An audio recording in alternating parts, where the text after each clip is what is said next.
Pour ce meeting, ça va être un peu difficile. Ça va être difficile parce que ce qui a été dit là, ce qu'on traverse chacun et chacune d'entre nous, on le sait, la période est particulièrement pétrie de douleur. Quand on dit que la période est pétrie de douleur, elle est aussi pleine d'incertitudes. Elle est pleine d'incertitudes, mais ça a été dit et redit, elle est aussi pleine de convictions. Et dans la période, avoir des convictions, c'est des vraies boussoles. L'une de ces convictions, l'une de ces boussoles, c'est de dire calmement qu'il y a 4 semaines, le 13 novembre, celles et ceux qui sont tombés, l'empathie, la compassion à l'égard de ceux qui sont tombés, c'est la nôtre. Pas de problème, pas de polémique.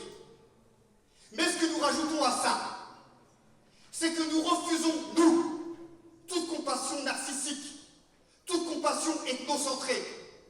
Et vous permettrez qu'à cette compassion, on en mette d'autres. Le fait que, par exemple, depuis 4 ans, actuellement en Syrie, tous les jours, il y a un Bataclan qui meurt. Le fait de dire que nous aussi, nous arrivons d'avoir le sens de la fête. Et on ne peut pas penser aux 131 morts qui étaient réunis lors d'un mariage et qui ont reçu un raid aérien. Un raid aérien coalisé autour de l'Arabie Saoudite avec des armes françaises. Et qui ont tué 131 personnes au Yémen il y a à peine 2 mois. Dire aussi que dans le Sahel, la bande du Sahel depuis 2009, ce sont 17 000 personnes qui ont été tuées par Boko Haram. 2,6 millions de personnes qui sont déplacées, qui ont fui l'horreur. Et dire du même coup parce que ça va avec. C'est cette compassion qui nous oblige aujourd'hui à être solidaires du coup de tous les migrants qui fuient l'horreur, la guerre, qu'ils soient érythréens, somaliens, qu'ils soient palestiniens, qu'ils soient libyens, qu'ils soient syriens, ce sont les nôtres. Et dire que nous sommes solidaires de ces migrants, ça veut dire concrètement, et c'est un premier rendez-vous parce qu'au moins ça servira à quelque chose ce rassemblement. Même si on n'a pas les 200 adhérents du CCIF, il faut les avoir. Mais dire que le samedi 19 décembre, il y a un rassemblement à Paris, à 15h Barbès, en solidarité avec les migrants de Calais et de Rome pour dire que leur combat, c'est notre combat.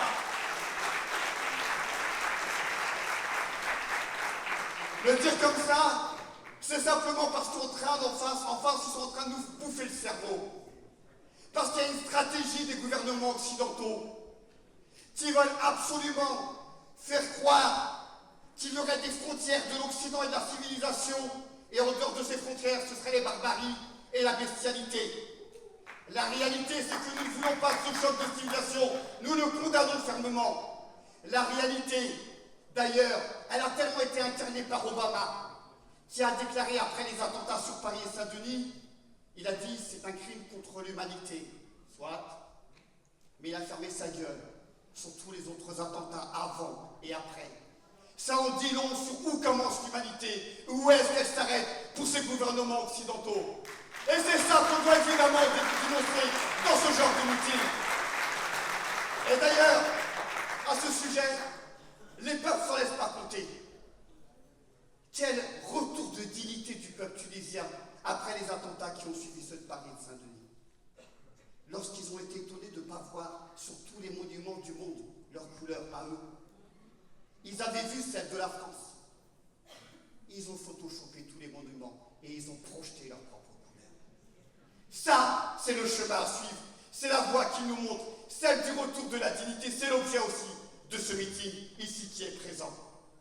L'autre aspect, et c'est extrêmement important, c'est que tous ces meurtres de masse nous obligent à faire du sens, à donner du sens à ce monde qui nous habite.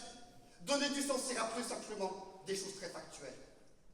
Première chose factuelle, c'est que toutes les interventions impérialistes, c'est pas nous, c'est ce qu'on peut lire dans l'histoire. Toutes les interventions guerrières occidentales ont semé, ont enfanté le chaos social, le chaos politique, la pauvreté, des régimes totalitaires encore plus totalitaires. C'est vrai évidemment en Afghanistan, en Irak, en Libye et partout ailleurs.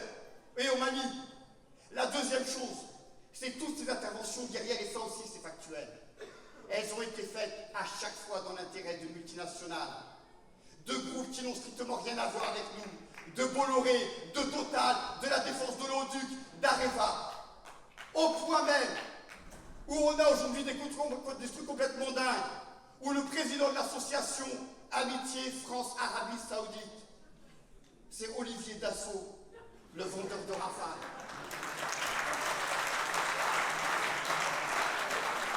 Et ça veut dire beaucoup. Ça veut dire beaucoup parce que la diplomatie française, comme beaucoup de diplomaties, c'est la diplomatie du Karnichek. On a vu Manuel Valls il y a très peu de temps, il y a quelques semaines. Il se gargarisait parce qu'il avait fait 10,3 milliards d'accords commerciaux avec l'Arabie Saoudite. Et il nous expliquait en même temps l'Arabie Saoudite combat Daesh. Alors que tout le monde sait pertinemment que cette pétromonarchie, comme beaucoup d'autres, sont au service du djihadisme international, terrorisent pour l'essentiel des musulmans partout dans le monde. Et c'est cela évidemment qu'il faut dénoncer clairement, ouvertement, sans appel. Et on le dit, parce qu'il ne s'agit pas de dédouaner aussi les régimes arabes. Combien de régimes arabes ont préféré faire couler le sang plutôt que de voir un printemps arabe jaillir, une révolution arabe éclore. Ils ont préféré, y compris, libérer des djihadistes de geôle, de leur prison, pour pouvoir mater justement le peuple en mouvement, le peuple pour sa liberté, pour sa démocratie, pour l'égalité sociale. Alors on le dit, tous tels qu'ils sont, tous sont disqualifiés pour porter la voix de la paix, de la justice et de la dignité, ou pour nous expliquer les vertus de la démocratie pluraliste. Et on le dit aussi bien pour l'Occident et pour d'autres pays dictatoriaux totalitaires, c'est que leur intérêt, évidemment, c'est leur pouvoir et qu'ils sont prêts, évidemment, à faire saigner là-dessus. Et Hollande n'est pas en reste. Hollande sait pertinemment, il le sait, que ces bombardements sont des pompes djihadistes. Il sait surtout, et c'est le pire, que ces bombardements, ça tue des civils innocents, même si au jour d'aujourd'hui, on n'arrive toujours pas à voir les chiffres des morts, des victimes collatérales, comme ils disent, de leurs bombardements. Il sait pertinemment que ça fait fuir évidemment d'autres populations. Mais voilà, ce qu'il sait aussi en nous cachant ces chiffres-là, c'est que dans les sondages, à chaque fois qu'une bombe est larguée, dans les sondages, lui, il fait un bond en avant. Parce que lui, il a la perspective de 2017. C'est ça son calendrier. Et permettez qu'on pose la question froide et cynique.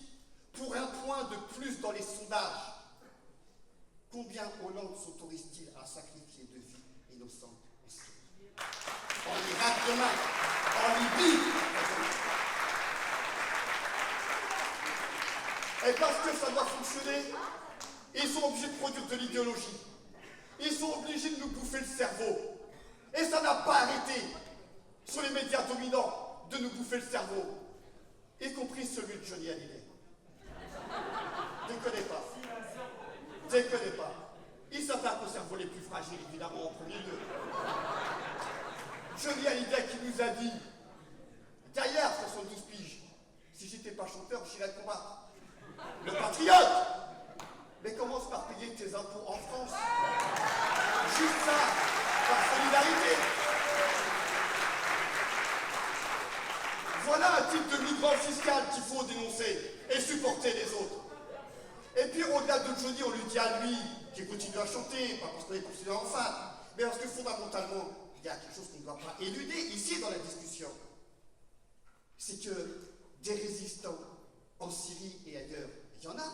Ils n'ont pas attendu les puissances occidentales pour prendre les armes, pour s'opposer à la fois à l'État islamique et au gouvernement de Bachar el-Assad. Ils existent, ce sont des démocrates syriens pluralistes avec un projet politique. C'est aussi les Turcs du PKK, et l'une des premières choses qui devrait être faite ici en France, c'est d'enlever justement le PKK de la liste des organisations terroristes de l'Union européenne et des Américains. Voilà pourquoi la solidarité que nous devons marquer ici, c'est un premier pas qui doit sortir de ce meeting-là, c'est extrêmement important. C'est de se donner un prochain rendez-vous pour constituer un front large, le plus large possible, unitaire, de soutien aux résistances, aux peuples qui luttent contre toutes les barbaries. La barbarie fondamentaliste, la barbarie totalitaire et la barbarie impérialiste. On doit être capable en France de mener un front anti-guerre, c'est pas possible de rester dans l'atonie telle qu'on est au jour d'aujourd'hui. On doit se donner rendez-vous avec les organisations politiques, syndicales, associatives, les collectifs et tous les citoyens. pas rester dans l'inaction. Et on se désole qu'il n'y ait pas eu plus de signatures à ce meeting. Mais c'est pas grave. Il y a eu suffisamment de monde pour montrer que la légitimité est des deux côtés à sa venue ce soir de notre côté. L'autre aspect, évidemment, ça a été dit, évoqué ici, c'est la question des libertés publiques. La question des droits de l'homme, ici, en France. Parce qu'on a un gouvernement qui marche quand même sur la tête. Je ne sais pas, ça a été évoqué, mais il faut le dire, cette circulaire Cazeneuve qui a été envoyée au préfet. En leur disant, c'est écrit textuellement, dans la mesure du possible, ouvrez les portes. C'est même pas un rappel à la loi. Avant de les exposer, ouvre la porte. Et quand on entend l'imam d'Aubervilliers expliquer qu'il avait les clés de la mosquée, qu'il était prêt à ouvrir, ils lui ont dit non. Et ils lui ont explosé la porte. Ça veut bien dire, et ça a été dit par le camarade du CCF, ce sont véritablement des coups de pression symboliques et physiques qui sont menés contre la communauté musulmane aujourd'hui. Et c'est évidemment ce qu'il faut condamner. Le même d'ailleurs Cazeneuve et gouvernement, qui écrit au Conseil de l'Europe, il faut le dire, pendant un certain temps nous allons déroger aux droits de l'homme, juste pour prévenir, pour pas qu'il y ait de recours à leur égard. Voilà le système dans lequel nous vivons aujourd'hui.